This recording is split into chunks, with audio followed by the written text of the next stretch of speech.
அதிகளவில் கனமழை பெய்தாலும் அதனை எதிர்கொள்வதற்கு மாநகராட்சி அதிகாரிகள் முதல் பணியாளர்கள் வரை 24 மணி நேரமும் கண்காணிப்பில் இருக்கிறோம் என தெற்கு மண்டல குறைதீர் முகாமில் மேயர் ஜெகன் பெரியசாமி தெரிவித்தார். தூத்துக்குடி மாநகராட்சி தெற்கு மண்டல அலுவலகத்தில் பொதுமக்கள் குறைதீர்க்கும் முகாம் நடைபெற்றது. முகாமிற்கு மேயர் ஜெகன் பெரியசாமி தலைமை வகித்தார். மண்டல தலைவர் பாலகுருசுவாமி முன்னிலை வகித்தார்.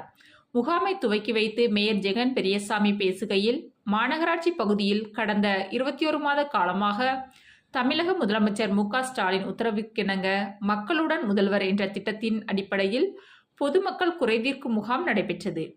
இதில் பிறப்பு இறப்பு சான்றிதழ், புதிய குடிநீர் இணைப்பு, பாதாள சாக்கடை, சாலை, கால்வாய், மின்விளக்கு உள்ளிட்ட பல்வேறு அடிப்படை பணிகளுக்கு மக்கள் கொடுக்கும் கோரிக்கை மனுக்களில் முன்னுரிமை அடிப்படையில் நடவடிக்கை எடுக்கப்பட்டு வருகிறது.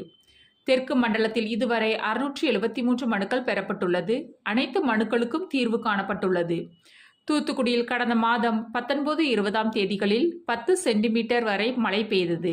16, 17 மற்றும் 2வது வார்டு பகுதிகளில் காலி இடங்கள் அதிகமாக இருப்பதால் தேங்கிய மழைநீர் வடிகால் வாயிலாகவும் மின் மோட்டார் மூலமாகவும் அகற்றப்பட்டு வருகிறது.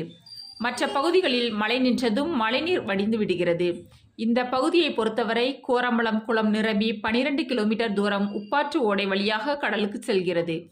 புறநகர் பகுதியில் இருந்து ஊருக்குள் வரும் காற்றாற்று நீரையும் கண்காணித்து வருகிறோம். வரும் ஜனவரி முதல் வாரம் வரை வடகிழக்கு பருவமழை இருக்கும். அதிக அளவில் கனமழை பெய்தாலும் அதனை எதிர்கொள்வதற்கு மாநகராட்சி அதிகாரிகள் முதல் பணியாளர்கள் வரை 24 மணி நேரமும் கண்காணிப்பில் இருக்கிறோம் என்றார்.